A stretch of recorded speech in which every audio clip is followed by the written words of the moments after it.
So after the bombshell FBI notes revealed these telling comments as agents prepared to go to the White House to interrogate National Security Advisor General Michael Flynn, telling him that he didn't need a lawyer, not to worry about that.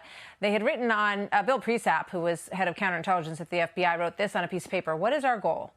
Truth, admission, or to get him to lie so we can prosecute him and get him fired?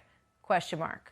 Lawyers and former agents are coming to the defense of the Bureau, including the lawyer for the Ukraine whistleblower, saying this, quote, the FBI notes reveal consideration of routine law enforcement interview tactics and by no means undercut General Flynn's prior admissions of lying to the FBI, a felony, and accepting full responsibility for his actions. To which Kim Strassel at the Wall Street Journal fired back, as for liberal commentators, legal scholars saying that all of this is routine, well, let's sure as hell hope not. The FBI exists to investigate crimes, not create them. That from Kim Strassel at the Journal. Here now, Trey Gowdy, Fox News contributor and former chairman of the House Oversight Committee. Trey, welcome. Good to have you here. Yes, ma'am. Thank you.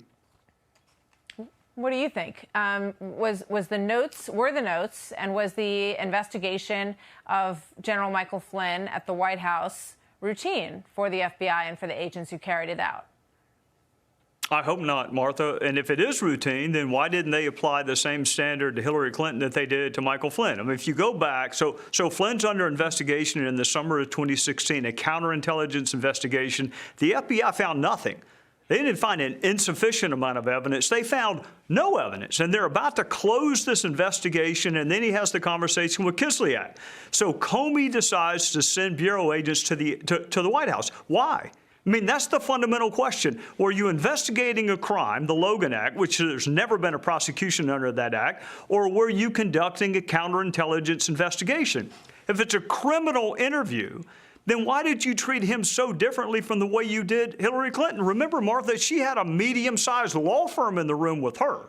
They gave the questions to her lawyers before they interviewed her, and they most assuredly told her there's a consequence for lying, none of which they did for Michael Flynn.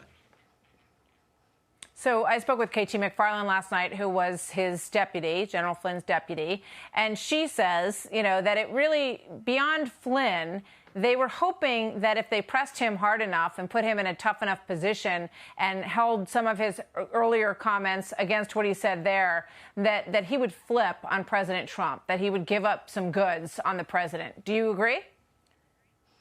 Well, I do for this reason.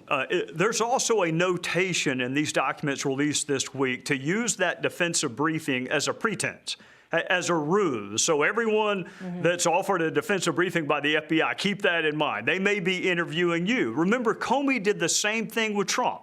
He gave this defensive briefing on the dossier, but he was really interviewing him. They still thought Donald Trump was colluding with Russia when they went to interview with Michael Flynn. So I have every expectation they wanted to flip Flynn on the president. The problem was no one with the campaign was colluding with Russia. It wasn't Flynn, it wasn't Trump, it wasn't Papadopoulos. They were wrong about all four of their crossfire hurricane targets. Right.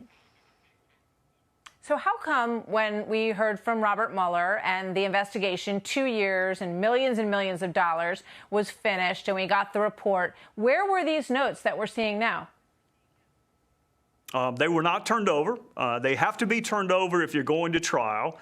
There's a little bit of a debate about it, but I think most people will tell you Brady does not implicate guilty pleas. So when Michael Flynn said, I'm going to plead, they didn't have to turn over the notes. But Martha, this is not the department of let's see if we can get away with it. And it's not the department of let's see who we can get fired. It is the Department of Justice. Sally Yates, who is hardly a Republican, was infuriated when she found out what Comey had done. So that's the Department of Justice. We don't care if you're an R or D. We don't care whether we like you or we don't. We're going to treat you the same. Mueller's folks did not turn over these documents because they didn't think they had to. Yeah. With regard to the Durham investigation, because all of this happens with that as a backdrop now. And the reason that we're seeing these documents and that they were released is because of a subsequent investigation or review of the Michael Flynn situation that was spurred on by the Attorney General, Bill Barr, and the Missouri attorney. So what does this tell us about what is coming? Because we're also told that Barr and Durham are in pretty regular discussion about the Durham investigation. Yeah, I think the Attorney General and U.S. Attorney Durham are both very interested in how this whole sordid affair began. So the 4 targets, let's just go with Flynn. All right, you're going to put a general under counterintelligence investigation by the world's premier law enforcement agency. Why? What is the factual predicate where you think you have the power to put him under counterintelligence investigation for being an agent of Russia? What was it? I mean, did he read a Chekhov novel? Did he watch Dr. Zhivago? Why did you put Michael Flynn under counterintelligence investigation? I think that's what Durham and Barr are getting out is none of these investigations were sufficiently factually predicated. And if that's true, then you're going to see a clamping down on the power that we've given the FBI, and it's about damn time. Do you think we'll see prosecutions? No, ma'am.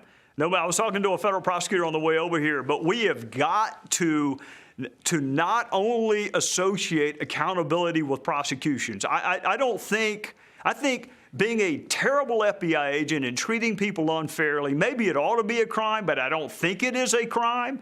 The takeaway is the next time the FBI says, hey, we'd like to talk, tell them no.